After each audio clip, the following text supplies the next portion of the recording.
Good morning बच्चों, मैं हूं अमित तिवारी और आप देख रहे हैं अपना YouTube channel focus on physics. बच्चों, आज हम लोग क्लास 10th के फिजिक्स को स्टडी करने वाले हैं।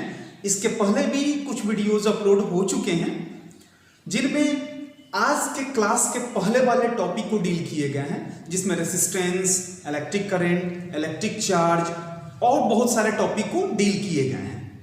तो इसके पहले वाले वीडियोस में रेसिस्टेंस खत्म हुए थे, रेसिस्टेंस के टॉपिक को ओवर किया गया था।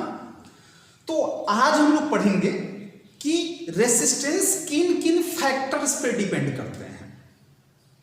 उससे एक टर्म बाहर निकल करके आएगा जिसको रेसिस्टिविटी बोलेंगे। कुछ न्यूमेरिकल देखेंगे और कुछ महत्वपूर्ण टॉपिक देखेंगे, कुछ इंपॉर्टेंट टॉपिक देखेंगे जो आपके सिलेबस से रिलेटेड होगा। तो स्टार्ट करते हैं अपना कौन सा topic, factors on which resistance is depend. वह फैक्टर जिस पर रेसिस्टेंस डिपेंड होता है। अब रेजिस्टेंस किस पे डिपेंड होता है? तो देखिए, सबसे फर्स्ट कि रेजिस्टेंस, देखिएगा ध्यान से, रेजिस्टेंस इज डायरेक्टली proportional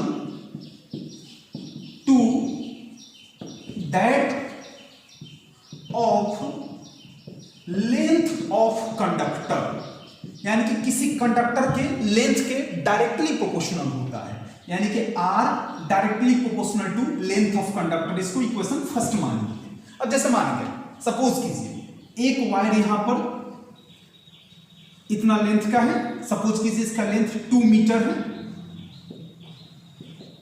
और एक सेम थिकनेस का लेकिन लेंथ ज्यादा हो एक दूसरा कंडक्टर हमने ले लिया जिसका लेंथ 3 मीटर था।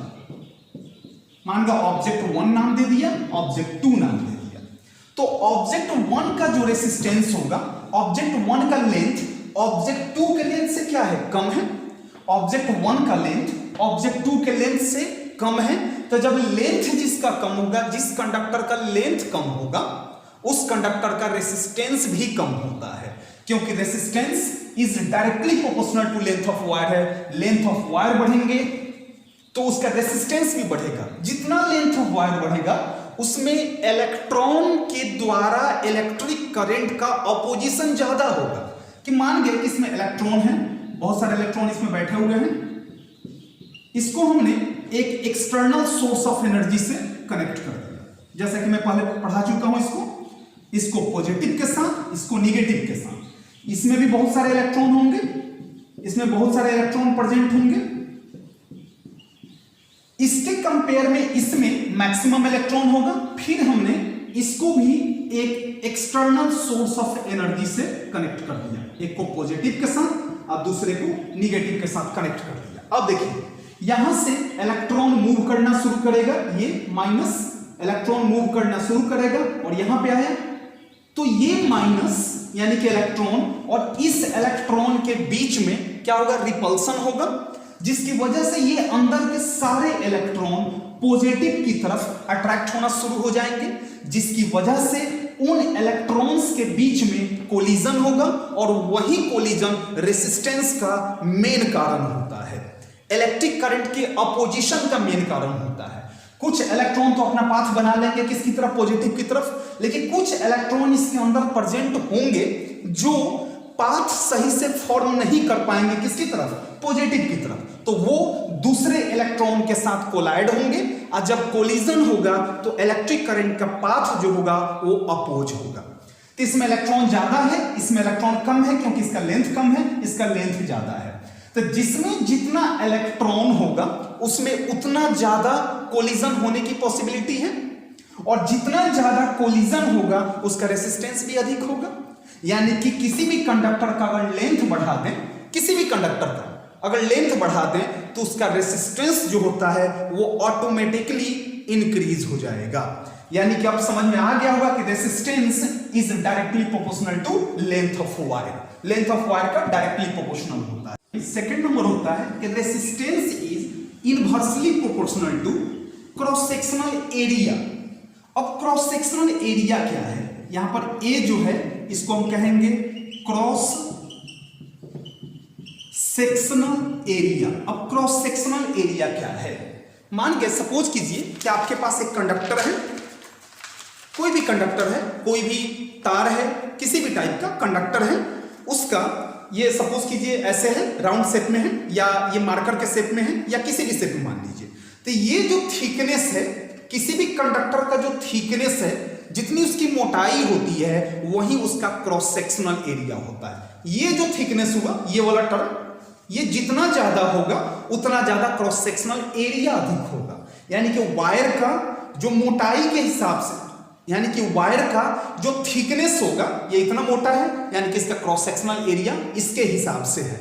तो ये जो है, ये वाला, ये राउंड शेप का जो है, इसी को क्या कहेंगे हम? क्रॉस सेक्शनल एरिया कहेंगे। ठीक है ना? तो क्रॉस सेक्शनल एरिया किस पे डिपेंड होगा? डायमीटर पर डिपेंड होगा। जितना ज्यादा डायमीटर होगा उतना ज्यादा क्रॉस सेक्शनल एरिया होगा, जितना डायमीटर कम होगा उतना क्रॉस सेक्शनल एरिया कम होगा। ठीक है? तो यहां पर इनवर्सली प्रोपोर्शनल कैसे है?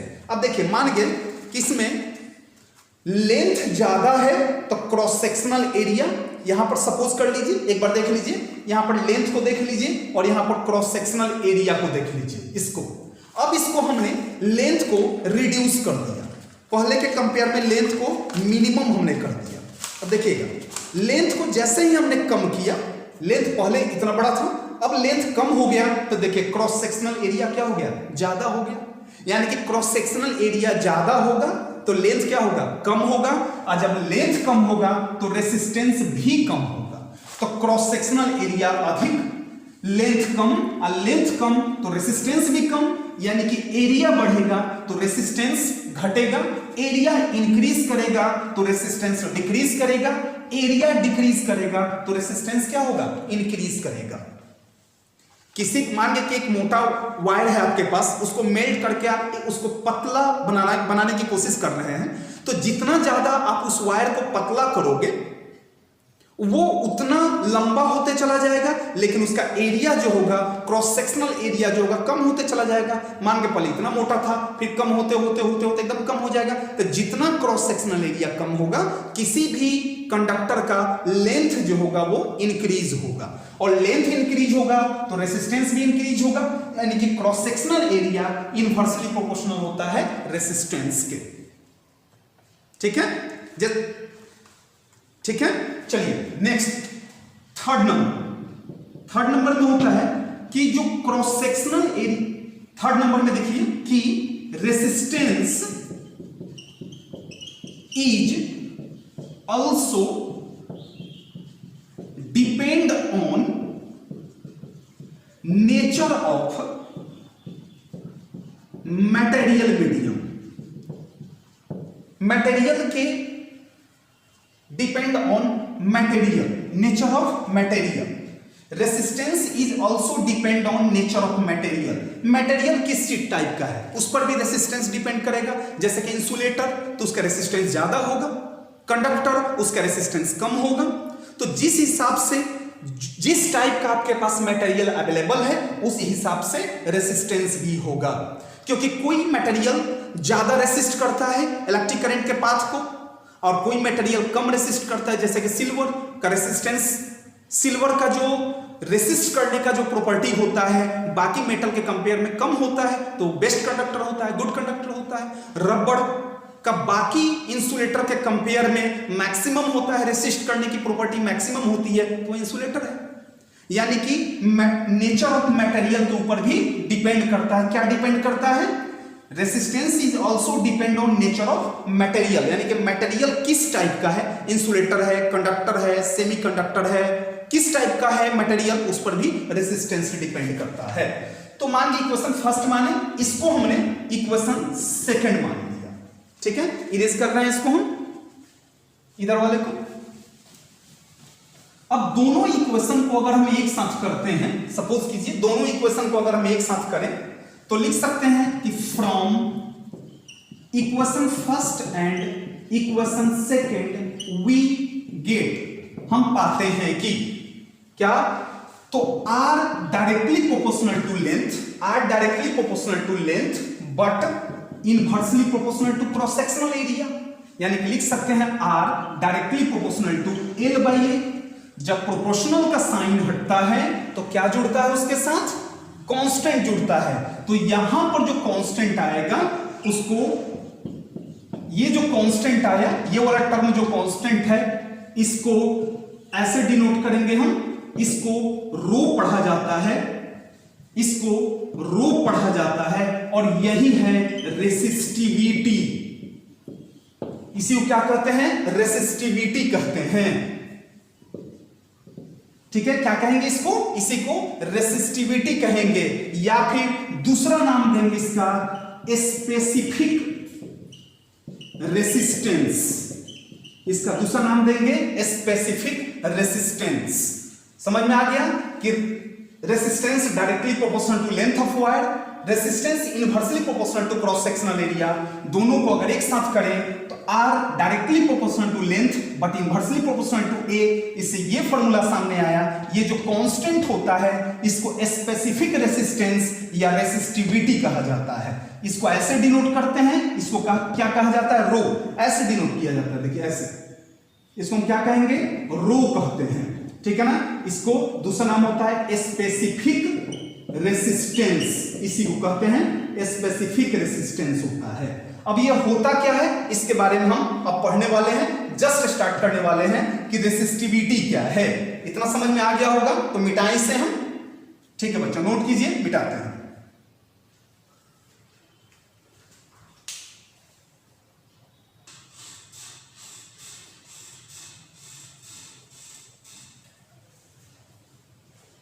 मिटाए बच्चों। देखिए रेसिस्टिविटी हम देखने वाले हैं कि रेसिस्टिविटी क्या है। अभी हमने देखा रेसिस्टेंस किन किन चीजों पर डिपेंड करता है, तो लेंथ ऑफ कंडक्टर के और cross sectional area of conductor पर भी डिपेंड करता है, और मटेरियल के नेचर पर भी डिपेंड करता है कि किस टाइप का मटेरियल हम यूज कर रहे हैं, कंडक्टर है, इंसुलेटर है, या किस टाइप का मटेरियल है, उस पर भी वो डिपेंड करता है। अब देखिए जो अभी हमने फॉर्मूला डिराइव किया कि R is equal to rho L/A, जहां पर जो रो है इसको हम क्या कहते हैं? इसको रो लिखा जाता है और इसको रेसिस्टिविटी कहा जाता है। अब रेसिस्टिविटी या दूसरा नाम क्या लिखे थे? Specific resistance. इसको स्पेसिफिक रेसिस्टेंस भी कहा जाता है। अब ये है क्या? सपोज कीजिए कि आपके पास एक कंडक्टर है, इसमें इलेक्ट्रॉन चारों तरफ बैठे हुए हैं, चारों तरफ स्टेबल हैं।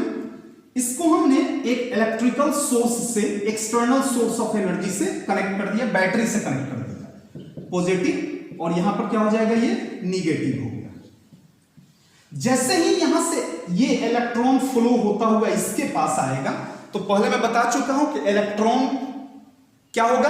इस इलेक्ट्रॉन और इस इलेक्ट्रॉन के बीच में रिपल्सन स्टार्ट हो जाएगा, और ये इलेक्ट्रॉन पॉजिटिव की तरफ अट्रैक्ट होना शुरू हो जाएगा एक फिक्स डायरेक्शन के साथ। तो इसमें कुछ ऐसे इलेक्ट्रॉन भी होंगे जिनका फिक्स डायरेक्शन फॉर्म नहीं हो पाएगा, और वो दूसरे इलेक्ट्रॉन से कोलाइड होंगे और क्या क्रिएट करेंगे? रेसिस्टेंस क्रिएट करेंगे, यानी कि इलेक्ट्रिक करंट के पाथ को अपोज करेंगे, रोकने की कोशिश करेंगे। तो इलेक्ट्रिक पाथ को का रुकना किसके द्वारा? इलेक्ट्रॉन के कोलिजन की वजह से, यानी कि the opposition of electric current is called resistance, and the property of material by which electric current get opposed, जिसकी वजह से इलेक्ट्रिक करंट अपोज होता है, किसी भी मटेरियल का वह प्रॉपर्टी जिसकी वजह से इलेक्ट्रिक करंट अपोज होता है, उसको क्या कहेंगे हम? रेसिस्टिविटी कहेंगे। यानी कि रेसिस्टिविटी किसी भी मटेरियल का, किसी भी सब्सटेंस का, किसी भी कंडक्टर या इंसुलेटर का एक प्रॉपर्टी होता है जिसकी वजह से वह इलेक्ट्रिक करंट के पाथ को अपोज करने की कोशिश करता है। इलेक्ट्रॉन के द्वारा जो रेसिस्टेंस क्रिएट हुआ, इलेक्ट्रॉन के द्वारा क्या क्रिएट हुआ? रेजिस्टेंस क्रिएट हुआ। और रेजिस्टेंस कितना क्रिएट करना है, कितना मिनिमम करना है, कितना मैक्सिमम करना है, यह डिपेंड होता है किस पे? रेसिस्टिविटी पे डिपेंड होता है, यानी कि मटेरियल के नेचर पे डिपेंड होता है। अगर बेस्ट कंडक्टर है तो उसमें रेसिस्टेंस कम क्रिएट होंगे, रेसिस्टेंस कम यानी कि उनका रेसिस्टिविटी भी कम है। अगर कोई इंसुलेटर है जिसका रेसिस्टेंस मैक्सिमम है यानी कि उसमें इलेक्ट्रिक करंट को अपोज करने की मैक्सिमम कैपेसिटी है यानी कि उसका रेसिस्टिविटी भी अधिक होगा। समझ में आ गया? रेसिस्टिविटी क्या है? तो रेसिस्टिविटी किसी भी मटेरियल का वह प्रॉपर्टी है जिसकी वजह से वह इलेक्ट्रिक करंट को अपोज करने की कोशिश करता है। यानी कि रेसिस्टिविटी का डेफिनेशन कुछ आप ऐसे लिख सकते हैं, कि it is a property of material by which it opposes the flow of electric current, जिसकी वजह से ये इलेक्ट्रिक करंट को फ्लो करने की कोशिश करता है। किसी भी मटेरियल का अगर किसी भी मटेरियल मीडियम का अगर रेसिस्टिविटी अधिक है तो उसका रेसिस्टेंस जो होगा वो भी अधिक होगा, और किसी भी मटेरियल मीडियम का अगर रेसिस्टिविटी कम है तो उसका रेसिस्टेंस भी क्या होगा? कम हो जाएगा। जैसे कि सिल्वर, मैंने एग्जांपल दिया है अभी जस्ट कि सिल्वर की रेसिस्टिविटी क्या है? कम होता है, तो उसमें इलेक्ट्रिक करंट को अपोज करने का जो प्रॉपर्टी होता है वो भी कम होता है, यानी कि रेसिस्टेंस भी कम होता है। और जब रेसिस्टेंस कम होगा तो इलेक्ट्रिक करंट मैक्सिमम फ्लो हो पाएगा। ठीक है, चलिए ये नोट कर लीजिए, इसको हम मिटाते हैं इधर वाले टर्म को। उम्मीद है समझ में आ रहा होगा। आगे देखते हैं हम लोग रेसिस्टिविटी का एसआई यूनिट। यहां पर लिख सकते हैं कि एसआई यूनिट ऑफ रेसिस्टिविटी। देखिए R is equal to rho L by A, cross गुना कीजिए, R में ऐसे तो R into A is equal to rho L, तो लिख सकते हैं rho is equal to R into A, अब बाई कितना? L, length of wire. अब यूनिट देखते हैं, रेसिस्टेंस का यूनिट याद होगा ओम, एरिया का मीटर स्क्वायर, और बाई लेंथ ऑफ वायर का कितना हो जाएगा? मीटर। 1 मीटर से 1 मीटर कैंसिल, कितना आ गया? ओम मीटर। यानी कि रेसिस्टिविटी का ऐसा यूनिट कितना आ गया? ओम मीटर हो गया। कभी भी रेसिस्टिविटी को हम ओम मीटर में मेजर करेंगे, जबकि रेसिस्टेंस को किस में मेजर करेंगे? हम ओम में मेजर करेंगे। अब एक क्वेश्चन राइज होता है कि किस कंडीशन में रेसिस्टेंस और रेसिस्टिविटी दोनों इक्वल होते हैं? कौन सा कंडीशन है जहां पर रेसिस्टिविटी और रेसिस्टेंस दोनों इक्वल होता है? अब देखिए, जैसे कि एक फॉर्मूला हमारे पास आया कि R is equal to rho L by A, तो पता करना है कि रेसिस्टेंस रेसिस्टिविटी के इक्वल कब होगा। तो ये तभी हो सकता है जब लेंथ ऑफ वायर, जब लेंथ ऑफ कंडक्टर 1 मीटर हो, ठीक है, एरिया 1 मीटर स्क्वायर का हो, यानी कि दोनों 1 यूनिट का हो, तब ये पॉसिबल है। जैसे R is equal to rho into length of wire का वैल्यू कितना रख दिए? 1 यूनिट, और बाई एरिया का कितना है? 1 से 1 कैंसिल, और आ गया R इज इक्वल टू रो। तो R रो के इक्वल कब होता है? R रेसिस्टिविटी के इक्वल कब होगा? यानी कि लिख सकते हैं हम कि resistance of a conductor is equal to its resistivity when length of conductor is 1 meter and cross sectional area of that conductor is 1 metre square. यानी कि दोनों 1 यूनिट का अगर हो तब रेसिस्टेंस किसके इक्वल हो जाता है? रेसिस्टिविटी के इक्वल हो जाता है। समझ में आ गया होगा कि रेसिस्टेंस और रेसिस्टिविटी क्या है? दोनों दो टर्म है।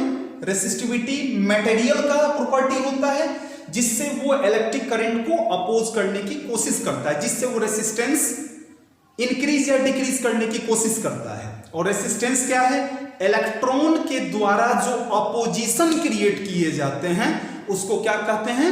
रेसिस्टेंस कहते हैं। इलेक्ट्रॉन के द्वारा किसी भी कंडक्टर या किसी भी मटेरियल के अंदर जो इलेक्ट्रिक करंट को अपोज किया जाता है, या ऐसे भी कह सकता है कि इलेक्ट्रॉन के द्वारा जो अपोजिशन क्रिएट होते हैं, कोलिजन क्रिएट होता है, जिसकी वजह से इलेक्ट्रिक करंट अपोज होता है, इलेक्ट्रिक करंट का पाथ अपोज होता है, उसका स्ट्रेंथ अपोज होता है, उसको रेसिस्टेंस कहते हैं।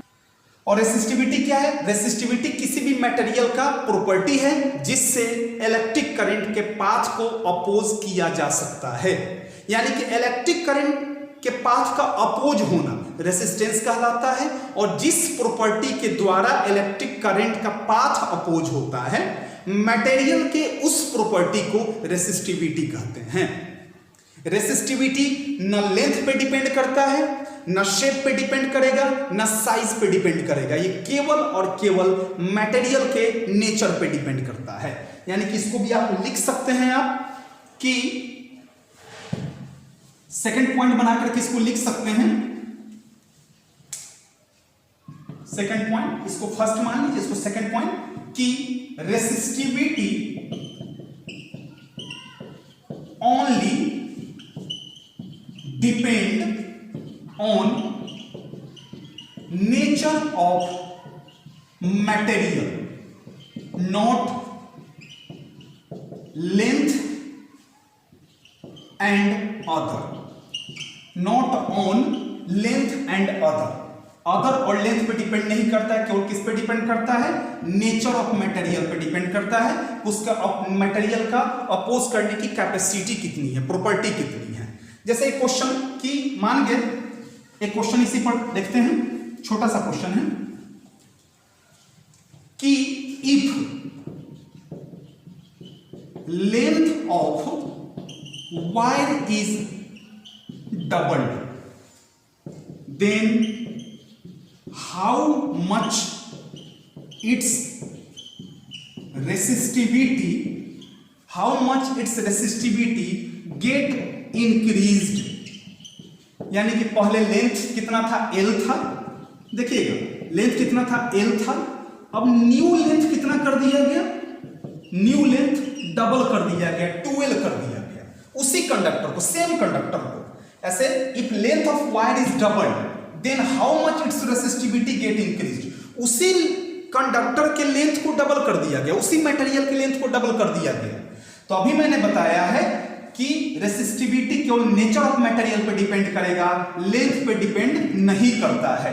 तो पूछ रहा है क्वेश्चन में कि what then how much its resistivity get increased, तो बोलेंगे कांस्टेंट रहेगा, कांस्टेंट फॉर दैट मटेरियल, उस मटेरियल के लिए कांस्टेंट रहेगा। मटेरियल आप चेंज करोगे तो रेसिस्टिविटी का वैल्यू चेंज हो जाएगा, लेकिन मटेरियल अगर सेम रहता है तो रेसिस्टिविटी सेम रहेगा। जैसे मान गए कि सिल्वर का रेसिस्टिविटी, जैसे सपोज कीजिए कि सिल्वर का रेसिस्टिविटी है 1.6 इंटू 10 का पावर -8 ओम मीटर। तो सिल्वर का 1 मीटर का अगर लेंथ लो या 10 मीटर का लेंथ लो, ये रेसिस्टिविटी जो होगा दोनों के लिए क्या होगा? सेम होगा, चेंज नहीं होगा, लेंथ पे डिपेंड नहीं करेगा। आप छोटा सा सिल्वर का टुकड़ा लो या बड़ा सा सिल्वर का वायर ले लो, दोनों का रेसिस्टिविटी सेम होगा, क्योंकि दोनों में इलेक्ट्रॉन को अपोज करने का जो प्रॉपर्टी होगा वो सेम होगा। लेकिन रेसिस्टेंस किस पे डिपेंड करता है? लेंथ ऑफ वायर से। इसका लेंथ कम है, इसका ज्यादा है, इसका रेसिस्टेंस कम होगा, इसका रेसिस्टेंस ज्यादा होगा। आई बात समझ में? चलिए ठीक, मिटाते हैं इसको। अब देखिए रेसिस्टिविटी हमने पढ़ ली ना, अब हम देखते हैं कि types of material on the basis of resistivity. Resistivity के बेस पर मटेरियल के टाइप कितने होते हैं? देखिएगा, हमको देखना है क्या? Types of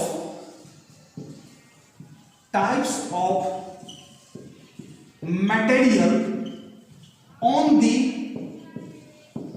basis of resistivity, on the basis of resistivity. तो फर्स्ट नंबर में आता है कंडक्टर, मैंने इसके पहले वाले वीडियो या इसके पहले जो क्लासेज हुए हैं उसमें मैं कंडक्टर के बारे में बता चुका हूं कि है क्या, बहुत डीपली बताया था मैंने उसमें। आप उस वीडियो को देख लो, नहीं तो उसमें दिक्कत होने लग जाएगा। अब कंडक्टर को बताया जाता है कि जिसका resistivity 10 to the power -8 ohm metre to 10 to the power -6 ohm metre हो, उसको क्या कहेंगे हम? कंडक्टर कहेंगे। जैसे फॉर एग्जांपल अभी जस्ट मैंने कुछ देर पहले बताया था सिल्वर का, तो सिल्वर का होता है 1.6 × 10 का पावर -8 ओम मीटर। तो यहां पर कितना है? 10 to the power -8 ohm metre. यहां नहीं देखना है, ये वाला टर्म नहीं देखना, आपको यहां देखना है पावर में कितना है। तो पावर अगर 10 टू द पावर -8 से 10 टू द पावर -6 रहे तो क्या हो जाएगा? कंडक्टर हो जाएगा। जैसे कि कोई सब्सटेंस है, एक सब्सटेंस है जिसका रेसिस्टिविटी 0.26 × 10 का पावर -7 ओम मीटर है। ठीक है ना? कहां से कहां तक होना चाहिए? 10 टू द पावर -8 से -6 तक होना चाहिए। तो इसमें कितना है? -7 ओम मीटर। तो क्या होगा? ये कंडक्टर हो जाएंगे। ठीक है ना? दूसरा सेकंड पॉइंट आता है जिसको कहते हैं हम लोग इंसुलेटर। कंडक्टर का पता हो गया। अब इंसुलेटर का देखते हैं जिसका resistivity greater than 10 to the power 4 ohm metre हो। जिसका रेसिस्टिविटी ग्रेटर देन कितना हो? 10 to the power 4 ohm metre हो। जैसे रबर का resistivity 10 to the power 14 ohm metre to 10 to the power 16 ohm metre होता है। Greater than 10 to the power 4 है इसका पावर, तो ये क्या हो जाएगा? इंसुलेटर हो जाएगा। फिर प्योर वाटर का रेसिस्टिविटी 2.5 × 10 का पावर 5 ओम मीटर है। यहां पर भी क्या है? 10 टू द पावर 5 है, जो कि किससे ग्रेटर है? 10 टू द पावर 4 से ग्रेटर है। तो ये क्या हो जाएगा? इंसुलेटर हो जाएंगे। थर्ड नंबर में आता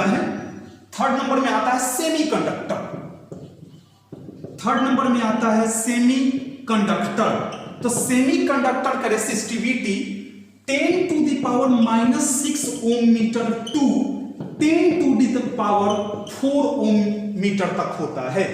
यानी कि रेसिस्टिविटी इसका सेमीकंडक्टर, देखिए जहां कंडक्टर खत्म हुआ 10 टू द पावर -6, ये इसका रेंज देखिए 10 to the power -6 to 10 to the power 4 ohm metre किसका है? सेमीकंडक्टर का। कंडक्टर का कितना था? 10 टू द पावर -6 था। इंसुलेटर का कितना था? 10 to the power greater than 10 to the power 4 था। तो 10 टू द पावर -6 से 10 टू द पावर 4 के बीच में जितने आएंगे वो किस में चला जाएगा? आपका सेमीकंडक्टर में चला जाएगा। सेमीकंडक्टर का एक एग्जांपल दे सकते हैं आप, जैसे कि कार्बन हो जाएगा। कार्बन का कितना होता है रेसिस्टिविटी? 3.5 × 10 का पावर -5 ओम मीटर। तो -5 है, यहां पावर कितना है? -5 है। तो किसके बीच में है? 10 टू द पावर -6 से 10 टू द पावर 4 के बीच में है। थर्ड और 4 नंबर में आता है, एक छोटा सा है, 4 नंबर में आता है super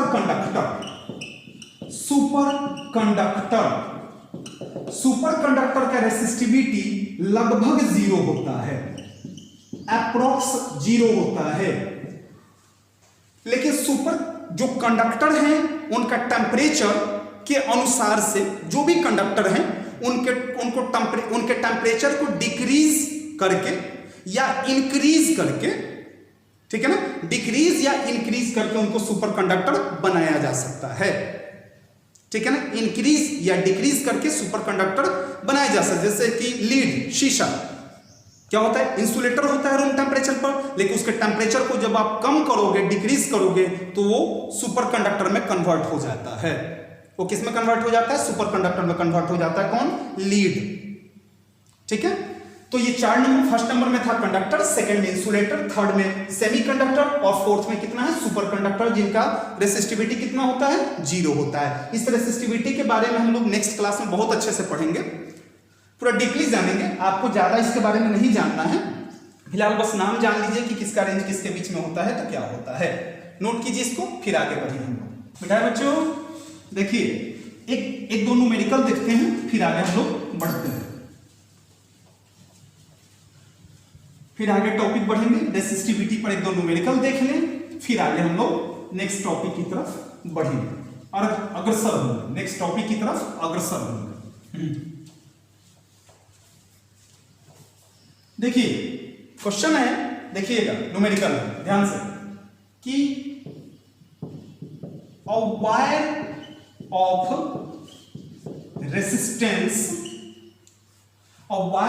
resistance 10 ohm is stretched thrice to its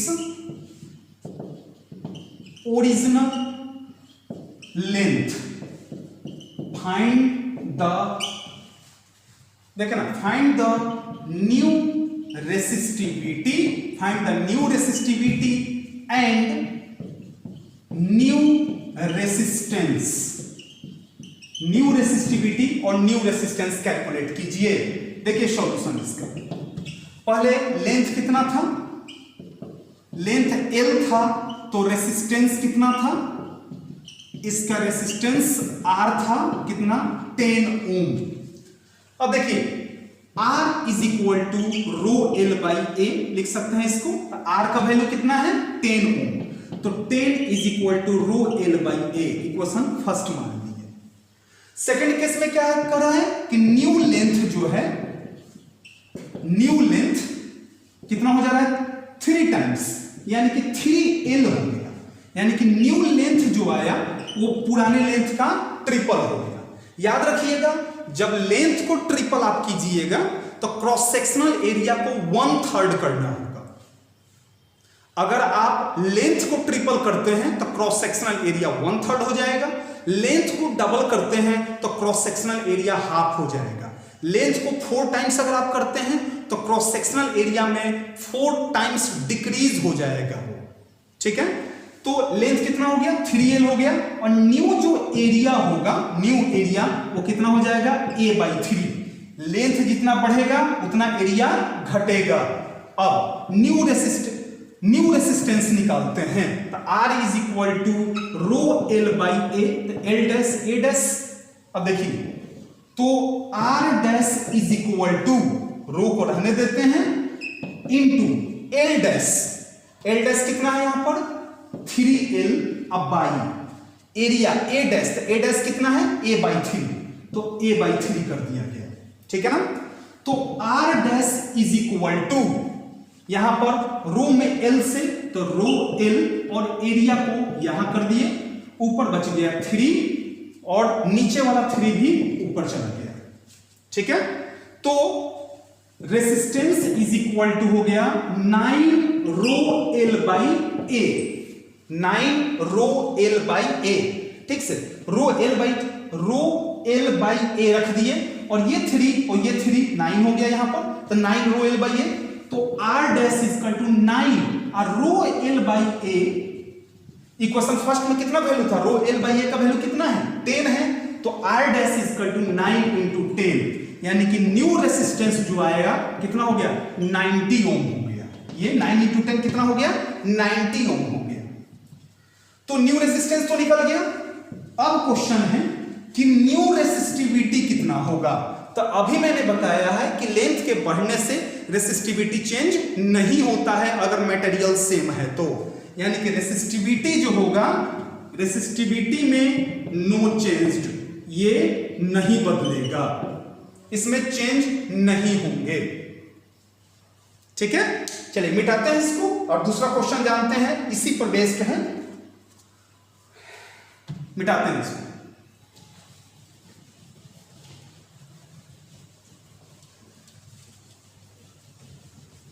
एक क्वेश्चन है कि a conductor whose resistance is 16 ohm, a conductor, question देख लीजिए, मैं लिख दे रहा हूं,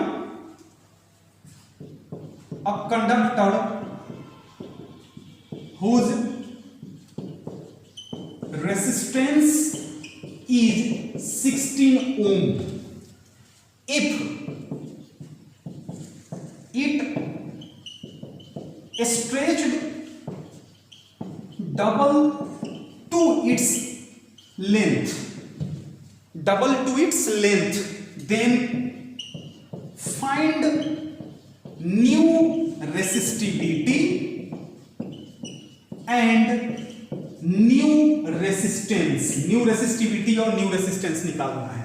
फिर पीछे वाले क्वेश्चन की तरह सेम टू सेम, लेंथ कितना था फर्स्ट केस में, लेंथ को L मान लिया गया, तो एरिया कितना हो जाएगा, A हो गया, तो R is equal to rho L by A। Resistance का वैल्यू कितना है, यहां पर 16 ओम है, तो लिख सकते हैं 16 is equal to rho L by A, equation first. अब न्यू लेंथ जो निकाला गया कितना हो गया है, डबल हो गया है, यानी कि 2L हो गया है, तो न्यू एरिया कितना हो जाएगा, एरिया को हाफ कर देंगे, डबल हुआ था हाफ हुआ, पिछले क्वेश्चन में ट्रिपल हुआ था तो 1/3 एरिया हो गया था, यहां पर A/2 हो गया। अब क्या निकालना है हमको, न्यू रेसिस्टेंस, तो R is equal to rho L dash by A dash, तो रो इनटू L डैश कितना है 2L, और बाई न्यू एरिया कितना है, तो यहां पर A/2 लिख दिया हमने, तो ये 2 ऊपर जाएगा, 4 से मल्टीप्लाई हो जाए 4 हो जाएगा, तो 4 रो L बाई A आ गया, new R dash is equal to, तो यहां पर रो L बाई A का value, rho L by A का वैल्यू यहां पर कितना है 16 है, तो न्यू जो रेसिस्टेंस हुआ वो 4 इंटू 16 यानी कि 64 ओम हो गया, ठीक है ना, कितना हो गया 64 ओम हो गया। अब बात आती है न्यू रेसिस्टिविटी की, तो रेसिस्टिविटी क्या होगा, चेंज नहीं होगा, नो चेंज्ड, ये चेंज नहीं हो सकता है, क्योंकि सेम मटेरियल का रेसिस्टिविटी कभी चेंज नहीं हो सकता है। नोट कीजिए, फिर आगे बढ़ेंगे। एक सिंपल ट्रिक देखिए यहां पर कितना है 16 ओम है, और लेंथ क्या किया गया है, डबल किया गया है, ध्यान दीजिएगा ट्रिक के अनुसार से 16 है, लेंथ को डबल किया गया है, तो डबल यानी कि 2, तो 2 में 2 से मल्टीप्लाई करके और 16 से मल्टीप्लाई कर दीजिए, तो न्यू रेसिस्टेंस निकल जाएगा, तो 2 का स्क्वायर करेंगे कितना हो जाएगा, इसका डबल है तो स्क्वायर कर दीजिए, तो 2 का स्क्वायर 4, अब 4 में 16 से मल्टीप्लाई किए कितना हो गया 64 आ गया। अगर यहां पर 16 ओम रहता है, यहां पर कहता डबल के बदले में ट्रिपल, कहता ट्रिपल, तो ट्रिपल यानी कि 3 का स्क्वायर कीजिए कितना हो गया 9 में 16 से मल्टीप्लाई कर दीजिए 144, उसका न्यू रेसिस्टेंस निकल जाएगा। लेकिन ये कब है, ये डबल होता, लेकिन जब ये हाफ हो, यहां पर हाफ हो, तो डबल में हम क्या कर रहे थे 4 से मल्टीप्लाई कर रहे थे पुराने रेसिस्टेंस के साथ में, जब यहां हाफ बोले तो पुराने रेसिस्टेंस में 1/4 से मल्टीप्लाई कर दीजिए, यहां 1/3 बोले, लेंथ को 1/3 कर दिया गया, तो पुराने रेसिस्टेंस में 1/9 से मल्टीप्लाई कर दीजिए, तो क्या निकल जाएगा, न्यू रेसिस्टेंस निकल जाएगा। यानी कि लेंथ डबल है, तो पुराने रेसिस्टेंस में 4 से मल्टीप्लाई कर दीजिए, डबल यानी कि 2 का स्क्वायर कीजिए 4, अब 4 में पुराने रेसिस्टेंस से मल्टीप्लाई कर दीजिए, न्यू रेसिस्टेंस मिल जाएगा, ठीक है ना। अगर ट्रिपल बोले तो क्या करेंगे, ट्रिपल बोले तो उसका स्क्वायर कर देंगे, ट्रिपल यानी कि 3 का स्क्वायर करेंगे 9 में 16 से मल्टीप्लाई कर देंगे 144 हो जाएगा। लेकिन अगर यहां कितना बोले, जैसे इस क्वेश्चन में दे दे कि हाफ है, हाफ टू इट्स लेंथ, तो हाफ का स्क्वायर करेंगे तो 1/4, और 1/4 से 16 में मल्टीप्लाई कर देंगे। जैसे एक सिंपल समझ लीजिए, एक सिंपल क्वेश्चन समझ लीजिए, यहां ध्यान से कहे कि लेंथ इज 4 टाइम्स इंक्रीज्ड, 4 गुना बढ़ गया, पुराना रेसिस्टेंस दिया हो 10 ओम, बोले कि न्यू रेसिस्टेंस निकालो, तो कितना टाइम्स इंक्रीज हो रहा है 4, तो 4 का स्क्वायर कीजिए, 4 का स्क्वायर करेंगे तो कितना हो गया 16, और 16 में 4 का स्क्वायर, यहां कितना 4 टाइम्स है, तो 4 का स्क्वायर किया 16 में 10 से मल्टीप्लाई कर देंगे 160 ओम होगा, आप निकाल के देख सकते हैं इतना ही आएगा। यानी कि ऐसे कर सकते हैं हम कि न्यू रेसिस्टेंस निकालने के लिए n स्क्वायर इनटू पुराना रेसिस्टेंस R कर देंगे, तो न्यू रेसिस्टेंस मिल जाएगा। किस केस में, रेसिस्टिविटी के केस में, ये किस केस में होता है? सिर्फ रेसिस्टिविटी के केस में। जैसे एक और क्वेश्चन समझ लेते हैं। क्वेश्चन दे दे कि एक वायर का रेसिस्टेंस 30 ओम है, ठीक है ना। अब लेंथ को हाफ कर दिया गया। लेंथ को कितना कर दिया गया? हाफ कर दिया गया। तो यहां पर n कितना है? 1/2 है। न्यू रेसिस्टेंस कितना, पुराना रेसिस्टेंस कितना है? 30 ओम है। तो n स्क्वायर इंटू r, तो n स्क्वायर यानी कि 1/2 का स्क्वायर इंटू r कितना है? 30, यानी कि 1/4 इंटू 30, यानी कि 30/4 कटा लेते हैं 2, 15/2 यानी कि 7.5 ओम हो जाएगा। समझ में आ गया? उम्मीद है गुड, अच्छी बात है। अच्छे समझ में आ गया हो तो हम आगे बढ़े, आगे वाले टॉपिक को देखते हैं। नोट कर लीजिए इसको, ये बड़ा इंपॉर्टेंट चीज है। r dash equal to n square into r। जैसे यहां पर लेंथ को हाफ नहीं कह के अगर यहां पर कह देता 2 टाइम्स, तो न्यू रेसिस्टेंस निकालने के लिए n स्क्वायर यानी कि 2 का स्क्वायर इंटू पुराना कितना है? 30, यानी कि 4 इंटू 30 कितना हो जाता? 120 ओम हो जाता। और इस तरह से हम आराम से निकाल सकते हैं क्वेश्चन देख करके। मिटाएं इसको, चलिए गुड। अब बढ़ते हैं हम लोग कुछ इंपॉर्टेंट बातों की तरफ। 8-9 इंपॉर्टेंट बातें करनी है आप लोगों से, कुछ टॉपिक डील करना है। अभी तक हम जितना पढ़े हैं उसका एक शॉर्ट रिवीजन देख लीजिए उसको कि अभी तक हम लोग क्या क्या पढ़े हैं। देखिए कुछ इंपॉर्टेंट ध्यान दीजिएगा। इंपॉर्टेंट में फर्स्ट नंबर देखिएगा, if there is n resistor and each have same value r। क्या है? सेम वैल्यू r है। तो जब उसको सीरीज में जोड़ेंगे, if there is n resistor and each have same value r, if they are connected in series, then जो new resistance निकलेगा सीरीज में जोड़ने के बाद, इक्विवेलेंट रेसिस्टेंस इन सीरीज जो निकलेगा वो n इंटू r कर दीजिए, कैलकुलेशन हो जाएगा। जैसे मान गए कि सपोज कीजिए यहां पर एक रेसिस्टेंस 5 ओम का है, एक रेसिस्टेंस यहां पे 5 ओम का है और एक रेसिस्टेंस यहां पर 5 ओम का है, यानी कि 3 रेसिस्टेंस हैं। तीनों का वैल्यू क्या है? सेम है। तो सीरीज में है, तो सीरीज में इसको निकालने के लिए RS इक्वल टू फॉर्मूला क्या होगा? N। तो 1 2 3, N के बदले में 3, और R for resistance of one resistor. तो वन रेसिस्टर का रेसिस्टेंस कितना है? 5। तो R रेसिस्टेंस इन सीरीज जोड़ने पर 15 ओम आएगा। समझ में आया? चलिए सेकंड नंबर कि if there is n resistor, if there is n resistor and each of them are equal, connected in parallel में कनेक्ट किया गया, then resistance in parallel is equal to हो जाएगा R by N। Resistance in parallel is equal to कितना हो जाएगा? R by N। जैसे इसी तीनों को हम क्या किए? पैरेलल में जोड़ दिए। जैसे कि एक यहां पे 5 ओम, यहां पर 5 ओम और यहां पर थर्ड वाले को 5 ओम के साथ कनेक्ट कर दिया गया, ठीक है ना। एक को पॉजिटिव के साथ और एक को निगेटिव के साथ कनेक्ट कर दिया। कितना है? 5 है, 5 ओम का है, सबका तीनों का वैल्यू सेम है।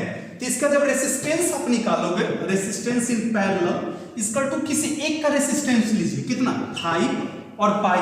नंबर कितने हैं रेसिस्टर? 1 2 3 है, तो 5/3 कर दीजिए, जितना आएगा उतना ओम आंसर हो जाएगा। यानी कि कैलकुलेशन से आप बच सकते हैं ऑब्जेक्टिव क्वेश्चन बनाने के लिए। कैलकुलेशन से आप बच सकते हैं, है ना ट्रिक? काफी मजेदार, बहुत आसानी से। अब ये तीनों को जोड़ते यहां पर r = r1 + r2 + r3 करते हैं तो होता कितना 5 5 5 कितना होता 15 ओम आया, यहां पर 15 ओम आया। अगर इसको पैरेलल में जोड़ते तब अपना मेथड लगाते, पैरेलल में जोड़ने के लिए आप लोग मेथड अपना यूज करते हो ना, 1 resistance in parallel = 1/r1 1/r2 plus कितना 1/r3, तो 1/5 प्लस 1/5 प्लस 1/5, तो 1 रेसिस्टेंस इन पैरेलल, तो एलसीएम सॉल्व करने पर आ जाता 3/5, 1 रेसिस्टेंस इन पैरेलल, तो resistance in parallel equal to कितना हो गया 5/3 ओम हो गया। तो इतना कैलकुलेशन से बचने के लिए आप शॉर्टकट ये फार्मूला यूज कर सकते हैं। वहां पर भी 5/3 ओम आया, यहां पर भी 5/3 ओम आया, यहां पर भी 15 ओम आया, यहां पर भी 15 ओम आया, तो उससे बचने के लिए आप फार्मूला यूज कर सकते हैं। नोट कीजिए, फिर आगे बढ़े, आगे और बताएं बिठाए बच्चों। थर्ड नंबर देखिए, पॉइंट नंबर 3 आसान है। अभी तक जितना पढ़े थे हम लोगों को जितना मिला था, हमने टॉपिक आपको जितना दिया था, आप जितना स्टडी किए थे उसको शॉर्टकट रिवीजन करा दे रहे हैं, शॉर्टकट ट्रिक के हिसाब से। देखिए थर्ड नंबर में आता है कि मान गए कि 3 रेसिस्टेंस को आप जोड़ दिए सीरीज में, एक यहां पर 5 ओम, यहां पर 10 ओम और यहां पर 15 ओम। 3 रेसिस्टेंस को आपने कनेक्ट किया, 3 से अधिक भी आप कनेक्ट कर सकते हैं, यहां पर पॉजिटिव और यहां पर निगेटिव हमने जोड़ दिया। तो इसका फाइनल रेसिस्टेंस अगर हम निकालें तो इसका फाइनल रेसिस्टेंस अगर निकालें, resistance in series equivalent resistance, तो सबको जोड़ दिया जाता है R1 + R2 + R3, यानी कि 5 + 10 15 और 15 कितना हो गया 30 ओम। तो रेसिस्टेंस इन सीरीज कितना आ गया 30 ओम आ गया, यानी कि 30 ओम इसमें से सबसे ज्यादा जो रेसिस्टर रेसिस्टेंस रखे हुए हैं उससे ज्यादा वैल्यू, ज्यादा रेसिस्टेंस रखने वाला रेसिस्टर कौन है R3, R1 है, R2 है, R3 है। तो R3 कितना है 15 है। तो हमेशा सीरीज में जो इक्विवेलेंट रेसिस्टेंस आप कैलकुलेट करेंगे उसका वैल्यू रेसिस्टर में प्रेजेंट सबसे बड़े रेसिस्टेंस से ज्यादा आता है, यानी कि लिख सकते हैं कि the equivalent resistance in series will be greater than greatest resistance of resistor। Resistor यानी कि सर्किट में जो सबसे ग्रेटेस्ट रेसिस्टर होंगे उसके रेसिस्टेंस से ज्यादा वैल्यू आता है, यानी कि resistance in series is always greater than resistance of greater resistor. हमेशा अगर सीरीज में आप वैल्यू कैलकुलेट कर रहे हो, अगर आपका वैल्यू जो कैलकुलेट किया उसका वैल्यू रेसिस्टर में प्रेजेंट सबसे बड़े वाले रेसिस्टेंस से कम आ गया तो आपने गलत सॉल्व किया है। ठीक उसका उल्टा पैरेलल में होता है, यानी कि the equivalent resistance in parallel is lesser than least resistance of resistor.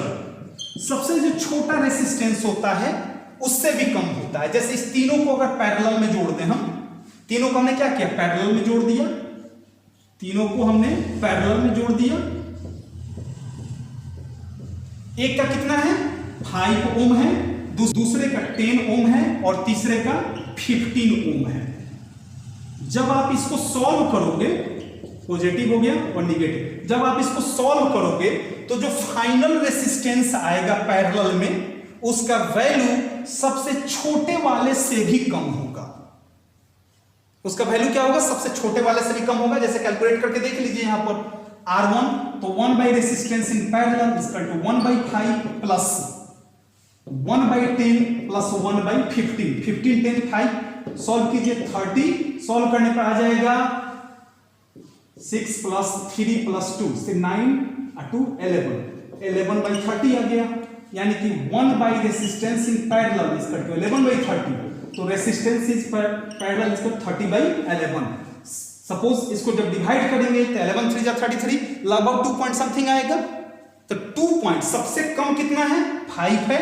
और इसका सपोज कीजिए कि 3 आता है अप्रोक्स, अगर 3 आता है अप्रोक्स, इसको 3 मान ले, फिर भी वो 3 जो पैरेलल में जोड़ने के बाद आया उसका वैल्यू इसमें प्रेजेंट सबसे छोटे रेसिस्टेंस से भी कम होगा। यानी कि सीरीज में जब जोड़ेंगे तो जो सबसे ज्यादा रेसिस्टेंस रखने वाला रेसिस्टर होगा उससे सीरीज का जो वैल्यू आएगा वो ग्रेटर होगा। हमेशा क्या होगा, ज्यादा होगा। सीरीज में सबसे ग्रेटर रेसिस्टेंस से ज्यादा वैल्यू मिलता है और पैरेलल में सबसे लिस्ट रेसिस्टेंस से भी कम वैल्यू मिलता है जब उसको कैलकुलेट किया जाता है। तो ऐसा समझ बात। चलिए मिटाते हैं इसको। फिफ्थ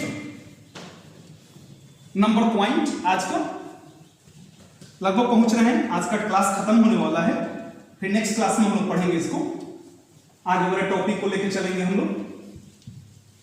जैसे कि अभी हमने पढ़ा है शॉर्टकट तरीका से, 5th नंबर में देखिए कि रेसिस्टेंस इन सीरीज जोड़ते थे तो NR आता था और रेसिस्टेंस इन पैरेलल जोड़ते थे तो R/N आता था। अब कोई बोल दे कि रेसिस्टेंस इन सीरीज और रेसिस्टेंस इन पैरेलल का रेशियो निकालो, तब डायरेक्ट क्या करो, NR/R/N, R से R कैंसिल, कितना आ गया, N² आ गया।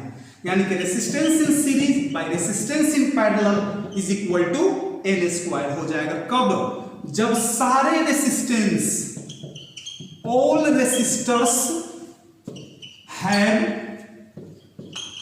सेम रेसिस्टेंस, सबके पास क्या होता है, सेम रेसिस्टेंस होगा, तभी ये फॉर्मूला अप्लाई हो सकता है। ऑल रेसिस्टर्स हैव कितना होगा, सेम रेसिस्टेंस होगा, तभी ये फॉर्मूला एप्लीकेबल हो सकता है।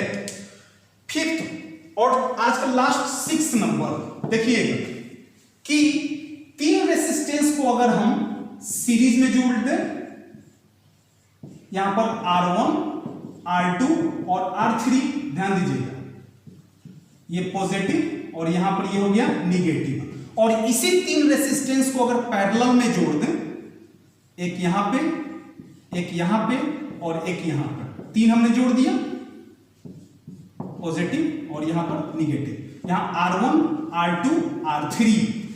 तो याद रखिएगा कि resistance in series always greater than resistance in parallel.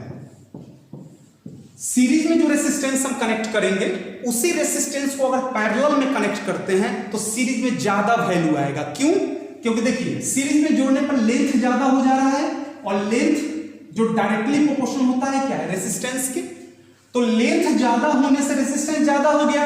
लेकिन जब इसको हमने पैरेलल में जोड़ा तो लेंथ कम हो गया, सर्किट का लेंथ कम हो गया, और जब लेंथ कम होगा तो रेसिस्टेंस भी क्या हो जाएगा, कम हो जाएगा। यानी कि इस कंडीशन में लेंथ कम हो गया था तो रेसिस्टेंस कम हो गया, इसमें लेंथ बढ़ गया था तो रेसिस्टेंस भी बढ़ गया है, इंक्रीज हो गया है, और इसमें डिक्रीज। इसलिए हमेशा घर का जो वायरिंग होता है, हाउस वायरिंग होता है, वो पैरेलल में किया जाता है ताकि घर में रेसिस्टेंस ज्यादा प्रोड्यूस ना हो सके, इलेक्ट्रिक करंट आसानी से फ्लो हो सके, उसका अपोजिशन ना हो सके।